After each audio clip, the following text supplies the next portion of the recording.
Well, before we do begin, I think it's important that we preface by stating that this talk is intended to explain the intricacies. It's a very controversial topic. See, it's easy to come up here and talk about something controversial when you go in knowing that everybody in the class, most everybody in the class, already agrees with you. It's much more difficult to come up here being the opposition, being the contrarian, knowing that if I don't properly convince you of my perspective and why I feel the way that I do, and why I think the way that I do, I could be belittled, slandered, etc., which actually hasn't not happened. All right, so we're going to introduce the truth with the 77 statistics. So we're going to be talking about feminism today, and one of the biggest proponents of feminism. Yep, I know. It's great. It's okay. And so one of the biggest statistics that people cite when talking about feminism, including our own president, is that on average, when taking all the women in the workforce, women will make 77 cents to each man's dollar when taking the median of all men and women in the workforce.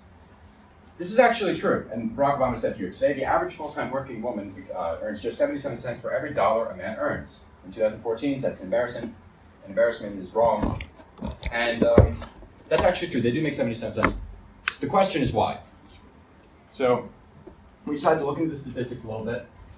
This is from the Bureau of Labor Statistics, that's where the 77 cents claims comes from. And it's true. But we looked at the data, and what was interesting is that when you only account for women who haven't left the workforce, so women basically who generally haven't had children, the difference is not 23 cents to the dollar, it shrinks to 4 cents to the dollar. So why is this? The best explanation I can give is with a story. So this is about 10 years ago. Ironically, it happened to my father, not my mother. My dad had to leave the workforce for a little over 2 years. Not going to get into it too much.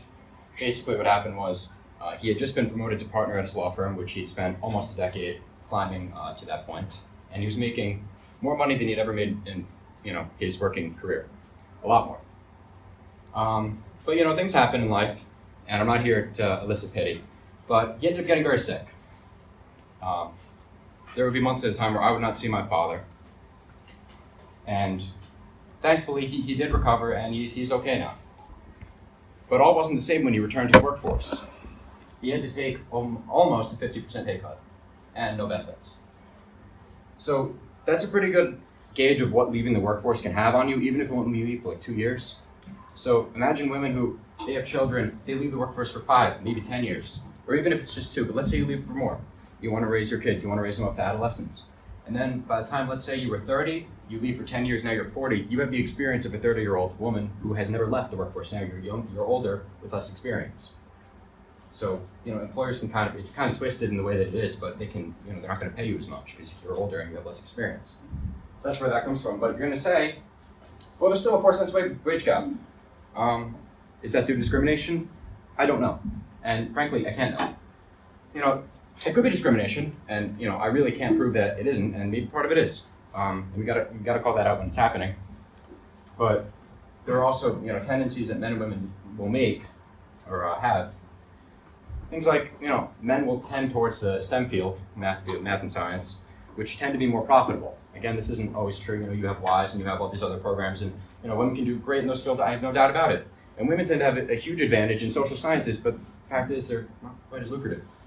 That could explain it. I don't know. It could be discrimination. But if you're going to make the claim that this wage gap is entirely due to discrimination, well, we've already proven that 19 of the 23 cents of the wage gap literally cannot be due to discrimination. So the maximum it could possibly be is 4%, and that's if you're going to neglect all the things I said about tendencies in the workforce and where people tend to go with their lives based on what fields you go into. Because this doesn't screen for any particular field, it's the entire workforce. No localities, it's just the whole workforce. And I guess I already explained that. And I hope people don't misunderstand what I'm saying here, saying that maybe I'm bigoted or that I'm angry. I'm really not. I think that people are misguided, and I think that to have a real perspective and opinion on this issue, these are some pretty important things that you should know. I'm not saying that feminists don't have claims that are completely accurate and should be talked about. You're going to be talking about, how women are objectified, just going down the street, you get catcalled. we want to talk about the way that they're treated in the workforce, they're belittled. That could be entirely true. I don't know, but these are some important statistics I think people need to look at. And frankly, nobody ever mentions the 4-cent difference. It's always a 23-cent difference, because nobody likes to talk about exactly where it comes from, because they like the ambiguity. Because basically, if you can't disprove them, then that's the way they like it. Because if it turns out that they're completely wrong, then that kills all the fuel for their argument. So it's going to stay this way. No one will ever talk about the 4-cent wage gap. Nobody will ever go into the intricacies of the workforce, because why would they? What they have is enough, and they can keep the argument going as long as they want. So that's my bit. Okay. So basically what I was just saying, if you don't believe me, the BLS actually said it too. The earnings comparison in this report are on a broad level and do not control for many factors that can be significant in explaining earnings differences, such as job skills, responsibilities, work experience, and specialization. So there we go. I mean, if you don't want to believe me, you can believe the Bureau of Labor Statistics. Fine. So the next thing we're going to talk about here is the idea of rape culture. Now, you hear feminists always talking about how we live in a rape culture. And what is a rape culture? It's a society or environment whose prevailing social attitudes have the effect of normalizing or trivializing sexual assault and abuse. So when you hear this, I heard, I feel like this, Barack Obama once said in his speech that it is estimated that 1 in 5 women on college campuses has been sexually assaulted during their time there. Now that's a really troubling statistic. 1 in 5, that's 20%. And for my sister to go to college, knowing that there's a 20% chance that she could get sexually assaulted is really scary. So it was difficult for me to believe, so we decided to investigate. So the 1 in 5 statistic, by the way, we have a source for everything down here. The 1 in 5 statistic how was it conducted? It was conducted by the National Institute of Justice in 2006 using an online survey. They surveyed 2 universities and only about 5,500 undergraduate women. And they participated at a random sample, and it took about 15 minutes to complete. So this is the type of survey we're getting. Not too many women, quick survey, it was online. The results of the survey. 20% of seniors reported experiencing sexual assault since entering college. 6.9% reported physically forced sexual assault, and 16% reported incapacitated sexual assault. Incapacitated, it's a little tricky because there's a blurry area with that because that's about alcohol and so that's blurry. So that was the results of the statistics. These overlap, which is how you get the 20%, and then why it is not credible. Well, from what I found out, the survey was anonymous, so it's difficult to have a credible survey like that. Nobody's claims were verified. The sample size was extremely small. It only used 2 universities, like I said, 5,500. Even the authors of the survey, this was the most shocking thing that I found out, even the authors of the survey have explicitly stated not to use their survey to make that claim, which is the thing that 1 in 5 women who go to college will be sexually assaulted. So the accurate statistics. So this is another report that the Bureau of Justice Statistics did in 2014. And this statistic, it was using reported and unreported cases of sexual assault, threatened, attempted, and completed cases. So and the much more convincing thing with this statistic is that, look at the sample size. 96,000 college-age women compared to 5,500. Obviously, you're going to get more accurate statistics. There was 31,000 students and 65,000 non-students, but the same age as college women.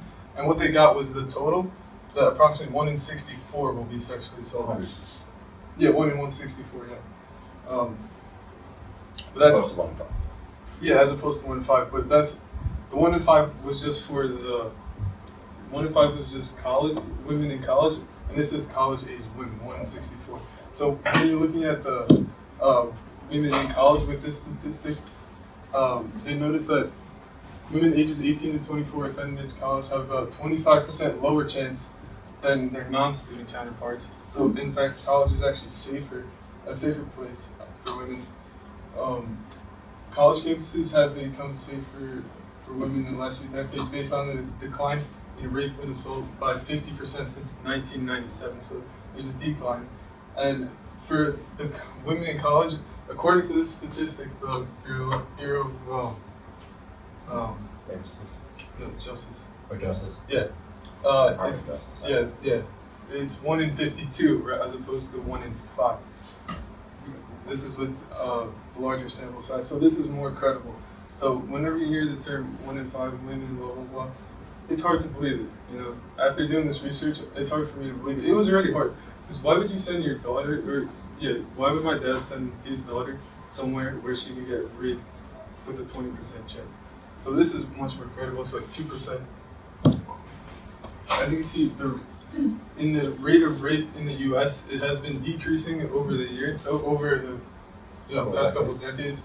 It's been decreasing. This is the rape per 100,000, and this is an FBI statistic. And just to give you a gauge of that compared to other countries, in 2010, ours was 27.3 women per 100,000 people. In South Africa is 132.4, Botswana 92.9, and even Sweden, a first world country, 63.9, 63.5. So, if we're going to talk about rape culture, I think we should not only mention the United States, but we should mention other countries where it seems to be more prevalent. Right, because the United States is so bad, then I bet it's Sweden. Yeah, right. Yeah, thankfully for most of you, this is coming to a close. Disagree with us or not, I think it's important that you get the contrarian opinion, because that's how free speech dies. If you only get one source of media, one source, one side of it, how do you really know that you're being told the truth? At that point, it's really just you're being, fed one view without really hearing the other side. And so that brought us to this quote. Yeah, so if liberty means anything at all, it means the right to tell people what they do not want to hear.